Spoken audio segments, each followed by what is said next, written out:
Hello, I'm Vincent-Yeh, and today the campus problem I would like to address is the lack of affordable housing around the campus of UC Berkeley. Many students attending UC Berkeley face housing insecurity through a lack of housing options, high rent, and housing far from campus. The stress received from housing insecurity negatively impacts a student's experience, resulting in decreased academic performance and possibly longer times needed until graduation. So I will be addressing this problem through the libertary consciousness framework lens by seeing the analysis, context, resources, and awareness of the issue. The problem starts with the university not having enough housing for all its students, as only around 20% of UC Berkeley students live on campus. This has led students to find other places that are not affiliated with the school to live in. And these private companies can charge these desperate students expensive prices for housing. Students who are unable to pay these high prices are then forced to find alternatives that are either far from campus or of low quality. So previously, the school was able to build more housing in the 1960s when their Chancellor Clark Kerr was able to build units 1, 2, and 3 using state-supported bonds for housing projects. Today, it is harder to find land and money to build new housing projects. A resource that plays a large role in the housing problem is money. In 2006, the California state government stopped selling bonds to support the UC system and gave that responsibility to the UCs. In order for UC Berkeley to get funding for its projects, it would need to get money from either the UC system or itself. And finally, we have awareness. Privilege plays a big role in this problem space, as those with money can afford the expensive housing options and live comfortably, but those who cannot afford the high amounts of rent are then forced to find housing options that are far from campus. Students from low-income backgrounds are more impacted by this issue, since they do not have the privilege to pay high amounts for rent. Private housing companies benefit from the lack of housing options near the campus as they can build large high-rise apartment buildings that make lots of money off of desperate students. So my purpose in addressing this problem is to ensure all students have access to affordable housing that is close to campus to reduce stress and homelessness. I created a PR group with a student who was affected by the housing crisis, a student who is affiliated with the ASUC Housing Commission, and a local who lives in the city of Berkeley. I was also included in this PR group as someone who was affected by the crisis. I chose these members because I want to include someone who was impacted by the crisis so they could bring up the problems they deal with in the crisis. This led me to choose a student who was dealing with the stress of the lack of student housing. The ASUC Housing Commission I mentioned is a housing advocacy group that is led by students for students, meaning they provide a way for UC students to voice their housing concerns. I chose a student from the ASUC Housing Commission because they would know more about the issue and possible solutions. This led to the choice of adding the student advocate to the PAR group.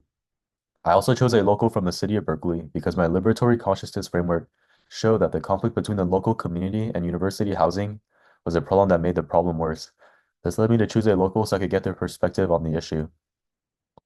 Our PAR group had each person share one at a time so that everyone felt heard and respected, and everyone could share their ideas. One issue that came up was the local community's issue of a lack of communication and the fear of the loss of the vibe the city of Berkeley has. Many locals in the city of Berkeley were against the People's Park project because they felt they were losing a park for a large apartment complex, contributing to the urban sprawl issue.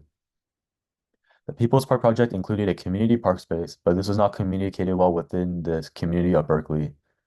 It is important for the university to have transparency and hold itself accountable when developing its housing projects.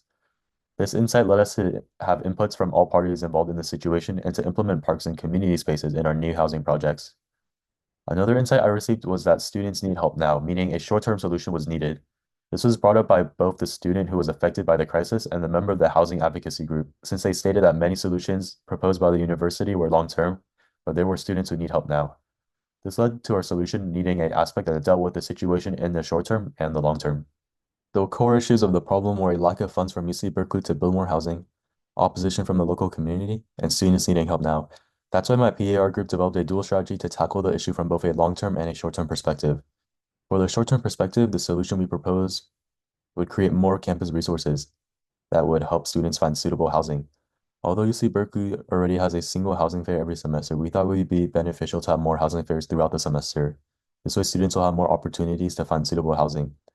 Another resource was a AI chatbot like the ones we created in the Berkeley Changemaker class that would help make it easy for students to filter out suitable housing options. To deal with opposition from the local community, our solutions have a co-creating process.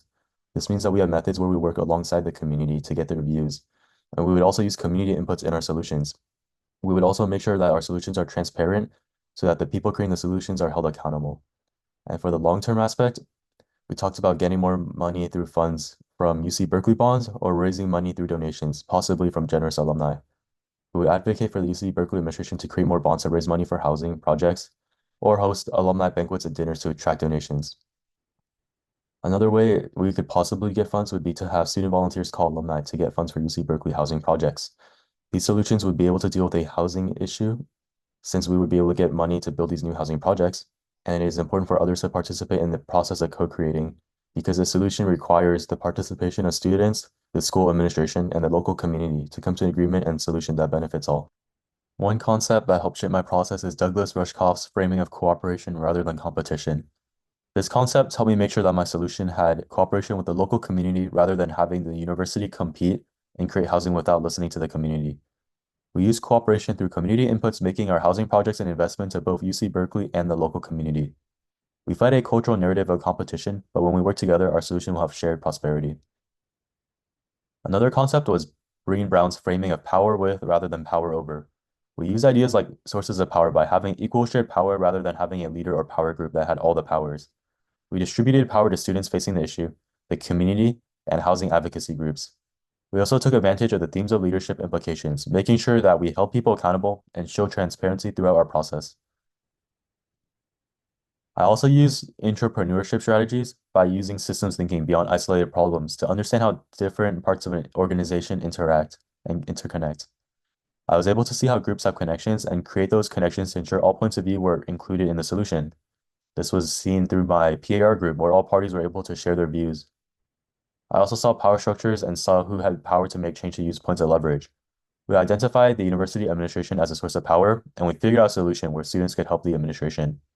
I also used strategic patience to ensure I could help create change at the right moments to ensure all risks that were taken were smart ones.